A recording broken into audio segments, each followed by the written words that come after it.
से भी क्वेश्चन पूछे जाते हैं। जिन लोगों ने प्रीवियस ईयर के क्वेश्चन को सॉल्व कर लिया है उन्हें समझ में आ गया होगा। जिन लोगों ने नहीं किया हुआ है वे अगर ये सब पढ़ने के बाद प्रीवियस ईयर के क्वेश्चन को सॉल्व करेंगे तो उन्हें सारी बातें समझ में आ जाएंगी कि मैं जो भी बता रहा हूं वो बिल्कुल सही है। अब अगर हम बात करें कि विभिन्न आर्थिक समितियों के बारे में, तो सबसे पहले हम जानते हैं समितियों के नेम और उन समितियों को गठित करने का मुख्य उद्देश्य क्या था। उन समितियों का नेम आइए देख लेते हैं और साथ ही साथ उन समितियों के क्या मेन ऑब्जेक्टिव थे, क्यों उन कमेटियों का गठन किया गया था या समितियों का गठन किया गया था। ऐसे में अगर देखा जाए तो सबसे पहले समिति की बात की जाती है एम.एन. गोइपोरिया समिति। याद रखिएगा, एम.एन. गोइपोरिया समिति की बात करते हैं, भला किसको नहीं याद रहेगा। तो ग्राहक सेवा में सुधार करने के लिए, मतलब ग्राहकों के जो कस्टमर होते हैं ना, उनके सेवा में सुधार करने के लिए इस समिति का गठन किया गया था। और वो कौन सी समिति थी? तो एम.एन. गोइपोरिया समिति। ठीक है, नेक्स्ट बात करते हैं ए घोष समिति की बात करते हैं। दूसरी समिति की बात कर लेते हैं, याद करिएगा। तो बैंकों में धोखाधड़ी को रोकने का काम रोकने के लिए इस समिति का गठन किया गया था। इस समिति का गठन किया गया था कि भाई बैंकों में जो धोखाधड़ी हो रही है कैसे उन्हें रोका जाए। तो इस समिति ने सुझाव दिया था। अब इस समिति के बारे में आप पढ़ना चाहते हैं तो इंटरनेट पर आप पढ़ सकते हैं। इस समिति का नेम डालेंगे कि धोखाधड़ी से कैसे बचाया जा सके और कैसे बचा जा सके, ये सारी बातें कहीं ना कहीं इस समिति ने बताया हुआ है। और ये वाला क्वेश्चन तो कई बार आ चुका है कि वो कौन सी समिति थी जिसने बैंकों में धोखाधड़ी को रोकने के बारे में कहा हुआ है या सुझाव दिया है। तो वो समिति थी एस घोष समिति। फिर तीसरी समिति की बात करते हैं साथियों, तो है पी.आर. नायक समिति। याद रखिएगा, इकोनॉमिक्स से समितियां, मतलब इकोनॉमी, भारत इंडियन इकोनॉमी हम पढ़ रहे हैं ना, तो इंडियन इकोनॉमी में यदि आप देखें तो समितियों से क्वेश्चन आते ही हैं। ठीक है, तो इनको आप बिल्कुल भी नजरअंदाज मत कीजिएगा। बहुत सारे लोग नजरअंदाज कर देते हैं, उनको लगता है कि अरे ये सब कहाँ आएगा। देखो, किसी भी चीज को अगर एग्जाम क्वालिफाई करना है तो नजरअंदाज मत कीजिएगा। अगर नहीं खाली मतलब क्वालिफाई करना है, बस केवल और केवल पेपर देने जाना है, तो कुछ भी नजरअंदाज करके जाइए। आपके ऊपर निर्भर करता है, क्योंकि आप जानते हैं कि निकलेगा वैसे भी नहीं। ठीक है, क्योंकि आप केवल पेपर देने जा रहे हैं। जिसको निकालना है वो किसी भी चीज को नजरअंदाज नहीं करेगा। पी.आर. नायक समिति की बात करते हैं तो लघु एवं मध्यम उद्योगों को ऋण देने की सिफारिश की थी इसने। तो इस समिति ने कहा कि देखिए, कैसे छोटे मोटे जो उद्योग वाले होते हैं, रेहड़ी पटरी वाले बात करते हैं, छोटे मोटे जो उद्योग धंधे वाले लोग होते हैं, उनको कैसे ऋण देनी चाहिए बैंकों को, और किन आधारों पर ऋण देनी चाहिए, कैसे देनी चाहिए, और कैसे वे लोग एक तरह से ऋण प्राप्त कर पाएंगे। तो इस समिति ने सुझाव दिया था, पी.आर. नायक समिति। ध्यान रखिएगा पी.आर. नायक समिति के बारे में, क्योंकि पूछा जाता है। सबसे ज्यादा अगर कोई क्वेश्चन किसी समिति से आया हुआ है तो है एस.एस. तारापुर समिति। ये तो यूपीएससी में भी इस समिति से क्वेश्चन पूछा गया, पीसीएस में भी हर एक एग्जाम में इससे क्वेश्चन पूछा जाता है। एस.एस. तारापुर समिति के क्या सुझाव थे? तो इसके सुझाव थे या इस समिति का उद्देश्य था विदेशी विनिमय में पूंजी खाते की परिवर्तनीयता संबंधी सिफारिश करना। तो ध्यान रखिएगा, विदेशी विनिमय में मतलब जो फॉरेन एक्सचेंज होता है उसके पूंजी के खाते में परिवर्तन की जो परिवर्तनीयता संबंधी होती है या परिवर्तन जो होता है उससे संबंधित सिफारिश इस बैंक ने किया था, इस समिति ने किया था। उस समिति का नाम था, या ये समिति कौन सी थी? तो एस.एस. तारापुर समिति। नेक्स्ट बात कर लेते हैं, अगली समिति के बारे में बात करते हैं, आर.पी. गुप्ता समिति। तो इसका भी नेम याद रख लीजिएगा। ठीक है, बहुत ही आराम से मैं इसलिए पढ़ा रहा हूं ताकि आपको चीजें याद होते चले। आर.पी. गुप्ता समिति की बात करते हैं तो इस समिति का जो उद्देश्य था दोस्तों, कृषि ऋण के क्षेत्र में सुधार करना।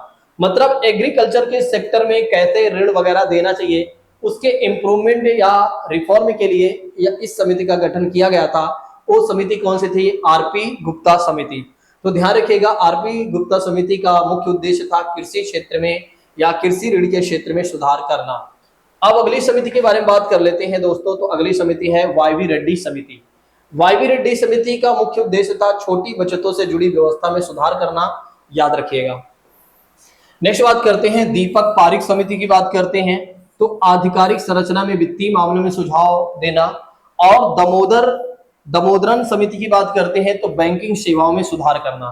तो बैंकिंग सेवाओं में सुधार करने की बात करते हैं तो है दामोदरन समिति की बात करते हैं। और एक नरसिम्हम समिति थी, उसमें भी यही था, बैंकिंग से संबंधित सुधार की बात की गई थी। तो नरसिम्हम समिति का नेम भी याद रखिएगा, बैंकिंग से सुधार से रिलेटेड ही वो थी समिति, ये बातें भी आप ध्यान रखिएगा। सबसे ज्यादा आपको कौन कौन सी समितियां याद रखना, एक तो पहली बात करते हैं ए समिति, दूसरी बात करते हैं ए समिति, तीसरी बात करते हैं तो ए समिति, और चौथी बात करते हैं तो ए समिति। कम से कम ये 4 समिति तो आप याद रखेंगे, और हो सके तो ये 5वीं याद रख लीजिएगा, नहीं तो मैं तो कहूंगा अगर सारी याद हो जाए तो सारी ही याद रखिएगा, क्योंकि किसी भी समिति से रिस्क नहीं लिया जा सकता। अब किसी भी समिति के बारे में ये नहीं सोचा जा सकता कि ये आ सकता है, ये समिति आ सकती है और ये नहीं आ सकती है। ठीक है, देखो ये सब याद कैसे होता है, बहुत सारे छात्र मुझसे पूछते हैं कि कहाँ याद हो पाता है। देखो इसे मल्टीपल टाइम्स आप रिवीजन करिए। रिवीजन का मतलब ये होता है, मैं आपको थोड़ा सा बता देता हूँ, जैसे 1-2 बार यदि आप पढ़े हैं ना, तो आप जब पहले पेज को पलटेंगे और पहले पेज में जब आप मुख्य हेडिंग को देखेंगे तो उसके अंदर की सारी बातें याद आ जाएंगी, तो उसे कहा जाता है रिवीजन कहा जाता है, जहां तक मैं सोचता हूं। अगर नहीं याद आ रही है तो उसे एक बार आप पढ़ लीजिए अच्छे तरीके से, समझ लीजिए, और फिर आप रिवीजन करिए, फिर आप देखिए उस चीज को, तो उसके अंदर के हेडिंग को देखते ही आपको सारी बातें याद आ जाएंगी। तो ये है रिवीजन का मतलब। बहुत सारे लोग सोचते हैं उसी को मल्टीपल टाइम से पढ़ते रहना चाहिए, नहीं, एक बार अच्छे तरीके से, 2 बार अच्छे तरीके से समझ कर पढ़ लीजिए, फिर उसके बाद आप उसको रिवीजन करिए। बस पेज पलटाइए और उसके अंदर के हेडिंग को देखिए और अपने माइंड में रिकॉल करिए, अच्छा उसमें क्या क्या चीजें थी, क्या क्या महत्वपूर्ण बातें थी, बस आराम से रिवीजन हो गया।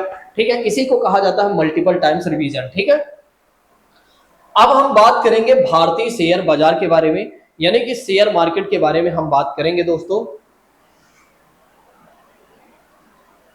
तो आइए बात कर लेते हैं भारतीय शेयर बाजार के बारे में, यानी कि इंडियन शेयर मार्केट के बारे में आइए समझते हैं।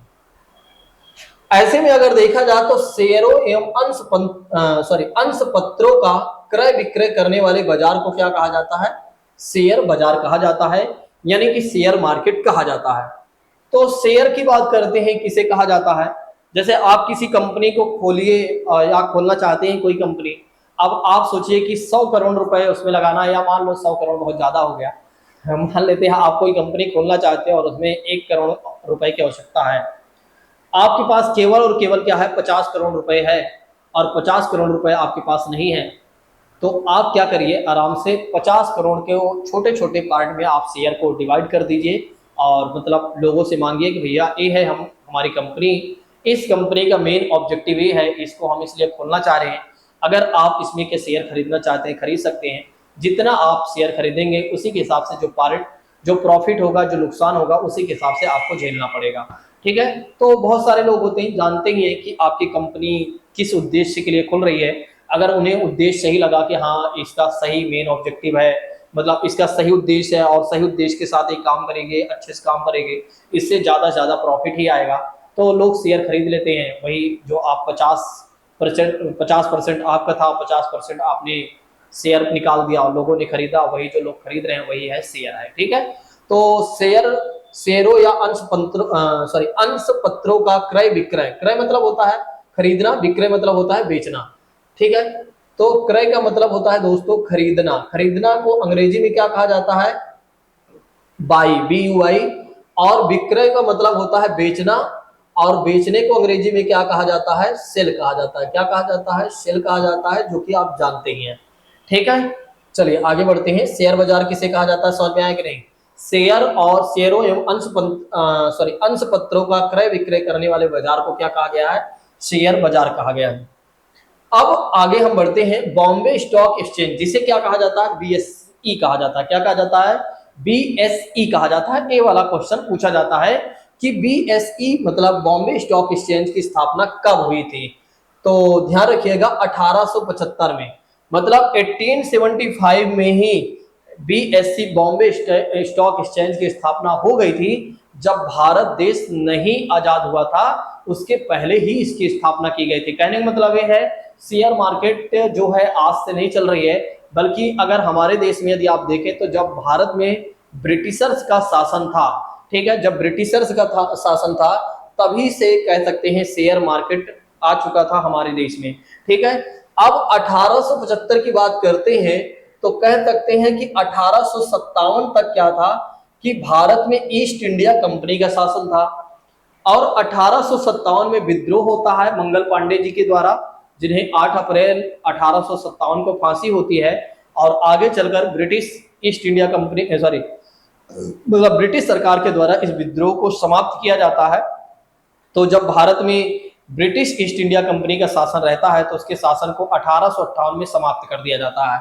तो दरअसल अगर आप देखें ना तो ईस्ट इंडिया कंपनी का शासन जो होता है भारत में समाप्त हो जाता है कब? 1858 में। और उसके बाद सीधा ब्रिटेन का शासन भारत पर हो जाता है। ठीक है, तो ब्रिटेन सीधा शासन फिर करने लगता है भारत पर। तो उसके बाद 1857 के बाद आता है 1875। ठीक है, क्योंकि फिर ब्रिटेन की सरकार सीधा भारत पर शासन करने लगी है, यहाँ पर वायसराय और सचिव वगैरह को बनाकर। ठीक है, तो उसी के बाद क्या किया जाता है? 1875 में बॉम्बे स्टॉक एक्सचेंज की स्थापना की जाती है। मैं थोड़ा सा इतिहास से इसलिए जोड़कर पढ़ा रहा हूं ताकि आपको चीजें याद हो जाए। ठीक है, क्योंकि आप जानते हैं एग्जाम में क्वेश्चन पूछा जा सकता है।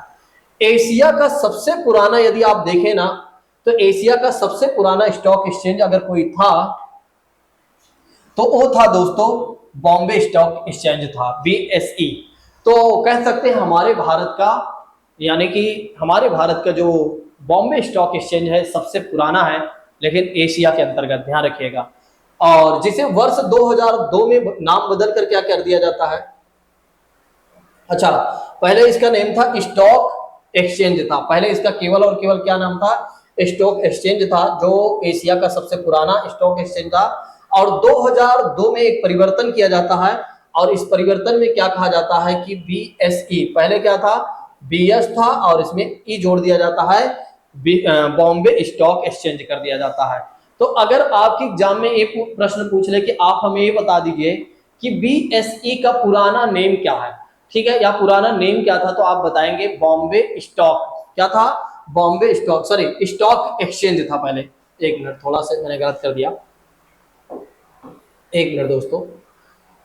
पहले क्या था इसका नेम? स्टॉक एक्सचेंज, क्या था? एक मिनट, स्टॉक एक्सचेंज था, SE था पहले इसका नेम। तो पहले इसका पुराना नेम क्या था दोस्तों? Stock exchange. आगे चलकर क्या होता है, किसमें B जोड़ दिया जाता है? दरअसल इसका मुख्यालय जो है बंबई में ही है, तो इसका नेम क्या कर दिया जाता है? बॉम्बे स्टॉक एक्सचेंज कर दिया जाता है, क्योंकि स्टॉक एक्सचेंज जो है वो बॉम्बे में ही है, यानी कि अगर आप देखें बंबई में है।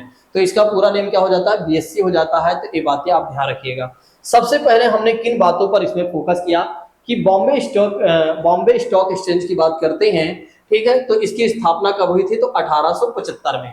जब 1875 में इसकी स्थापना हुई थी तब इसका नेम क्या था? तो स्टॉक एक्सचेंज था। ठीक है, जो कि एशिया का सबसे पुराना स्टॉक एक्सचेंज है।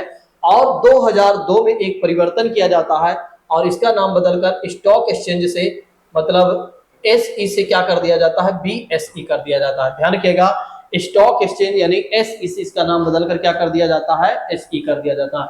वर्तमान में करीब 4800 से भी अधिक कंपनियां इसमें रजिस्टर्ड हैं दोस्तों, इस बात को ध्यान रखिएगा। वर्तमान में 4800 से भी अधिक कंपनियां BSE में क्या है? BSE में क्या है?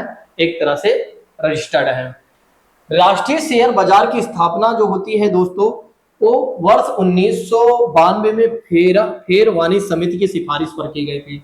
जो हमारे देश की नेशनल शेयर मार्केट बाजार होती है दोस्तों, ठीक है, यानी कि जो नेशनल शेयर मार्केट की बात करते हैं, ये वाला क्वेश्चन पूछा जा सकता है। नेशनल शेयर मार्केट की बात करते हैं तो इसकी स्थापना कब की जाती है? वर्ष 1992 में। और किस समिति के सुझाव पर की जाती है इसकी स्थापना? तो फेरवानी समिति। फेरवानी समिति का नेम याद रखिएगा, जिसके सुझाव पर राष्ट्रीय यानी कि नेशनल शेयर मार्केट की स्थापना की जाती है। ठीक है, नेशनल शेयर मार्केट की स्थापना की जाती है दोस्तों, याद रखिएगा।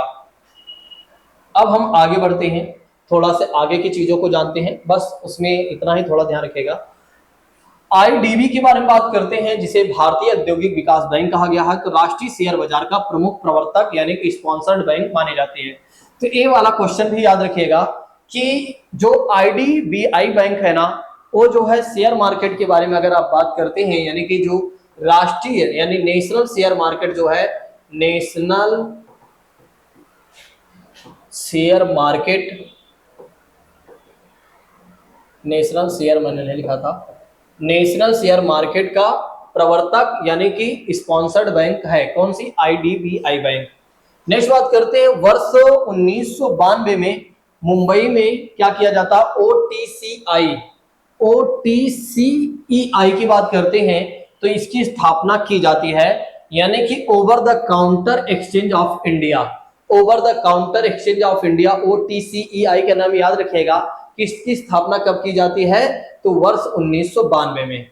और ऑनलाइन ट्रेडिंग सुविधा संपन्न कंप्यूटराइज एक्सचेंज नैस्डैक के आधार पर की गई थी इसकी स्थापना। ये बातें भी आप ध्यान रखिएगा कि कंप्यूटर मतलब आगे चलकर क्या होता है, कंप्यूटराइज हो जाता है, जो शेयर मार्केट होता है हमारा पूरा एक तरह से कंप्यूटर पर हो जाता है। लोग फिर आप जैसे अभी क्या कर रहे हैं, आप शेयर मार्केट में अगर आप काम करते हैं या पैसे वगैरह आप शेयर वगैरह खरीदते हैं, पैसे वगैरह आप लगाते हैं, तो ऑनलाइन के माध्यम से ट्रेडिंग हो जाती है।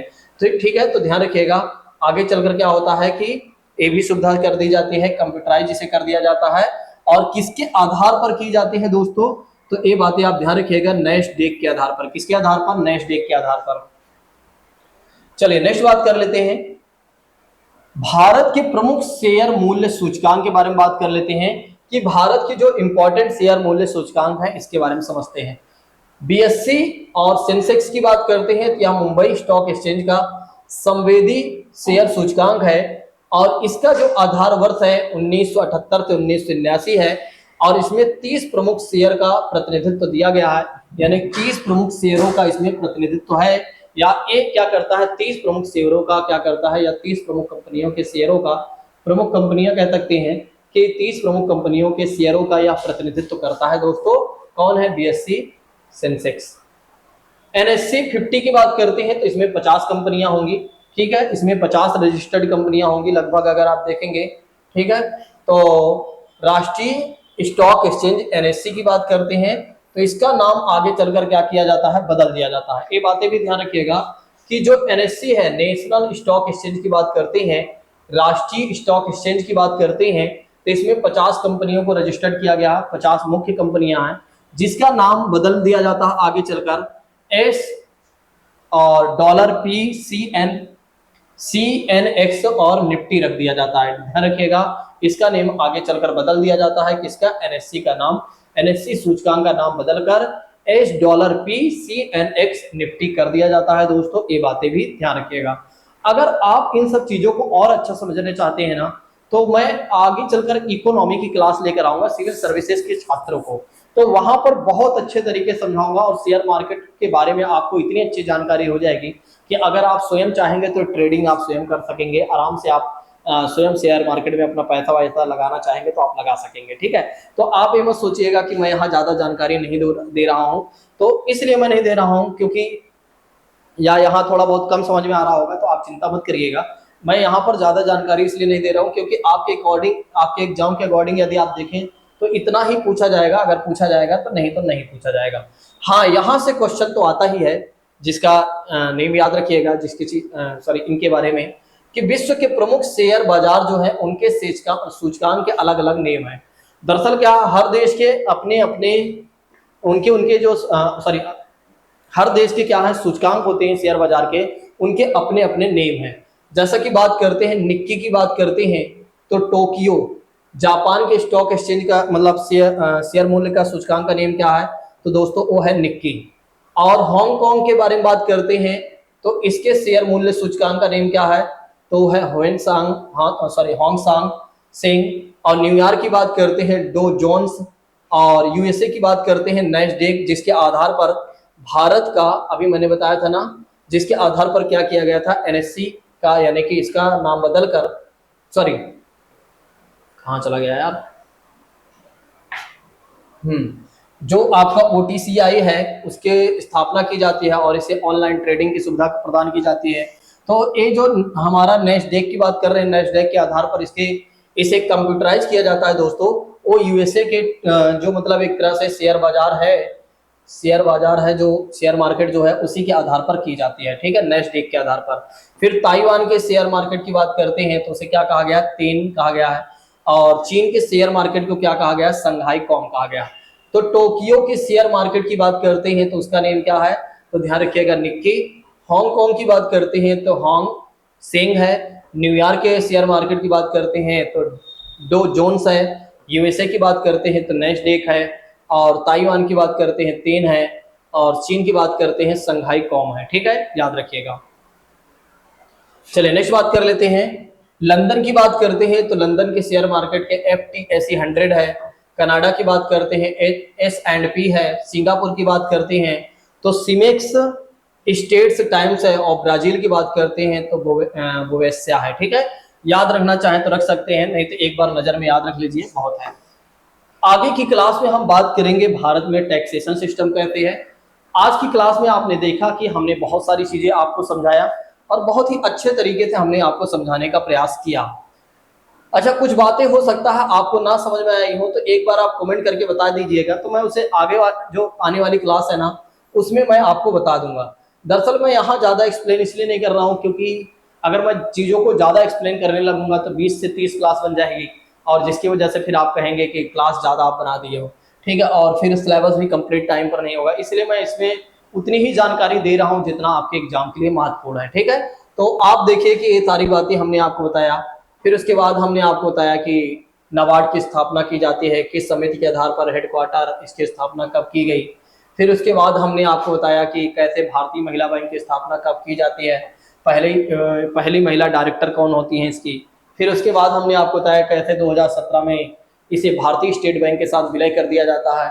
फिर उसके बाद मुद्रा बैंक के बारे में हमने बताया। फिर कुछ बैंक के बारे में अतिरिक्त जानकारी हमने दिया, तो आप याद रखना चाहें तो रखें, नहीं तो कोई इशू नहीं है। फिर भारत की प्रमुख प्रतिभूतियां या मुद्रण या सिक्का उत्पाद केंद्र के बारे में बताया, इसके बारे में हमने आपको बहुत अच्छे समझा दिया। फिर उसके बाद यदि आप देखें तो हमने जो विभिन्न आर्थिक इकोनॉमिक समितियां रही हैं, मतलब आर्थिक या इकोनॉमिक समितियां रही हैं, उसके बारे में हमने आपको बताया। फिर उसके बाद शेयर मार्केट के बारे में हमने आपको समझाने का लगभग प्रयास किया। अगर फिर भी आपको समझ में ना आया हो तो एक बार आप लोग हमें बता दीजिएगा। ठीक है, फिर मैं शेयर मार्केट को अच्छे से पढ़ा ही दूंगा अलग क्लास में। ठीक है, वैसे हमने प्रयास किया है समझाने को, समझाने का प्रयास किया था, सॉरी। लेकिन मैं भी अगर आपको नहीं समझ में आया हो तो आप बता दीजिएगा, बाद में इसकी क्लास में अलग से ले लूंगा, जो कि हमारे इस 20 क्लास में वो नहीं जुड़ेगी। नहीं तो आप सोचिए कि शेयर मार्केट ही एक दिन में पढ़ाने में समय लगता है, बैंकिंग सिस्टम को 2 दिन पढ़ाने में समय लगता है, इकोनॉमी ही 1 महीने की क्लास है। ठीक है, अगर इकोनॉमी में पढ़ाऊँ तो कम से कम 1 से 1.5 महीने आपको पढ़ाऊंगा। ठीक है, ज़्यादा ही होगी, कम नहीं होगी। और इसी तरह से हर एक विषय को कम से कम 2 महीने 3 महीने ही चलता है, तब कहीं पर वो विषय कंप्लीट होता है। लगभग 40 से 50 क्लास देनी पड़ती है, लेकिन आप सोचिए कि समय कम है और चीज़ों को ज़्यादा देना है, तो फिर कहीं ना कहीं कुछ ना कुछ स्किप तो करना ही पड़ेगा। बाकी अभी हमारा मेन उद्देश्य है कि हमारा एग्जाम निकले, ना कि हमें किसी विषय में महारत हासिल करना है। ठीक है, तो आगे की क्लास में भारत की टैक्सेशन सिस्टम के बारे में जानेंगे कि कैसे भारत में कर प्रणाली की व्यवस्था है। ठीक है, बाकी अगर आपके कोई डाउट्स होते हैं तो आप लोग हमें कमेंट बॉक्स में बताइएगा। आज के लिए बस इतना रखते हैं। Thank you so much. जय हिंद दोस्तों, take care all of you.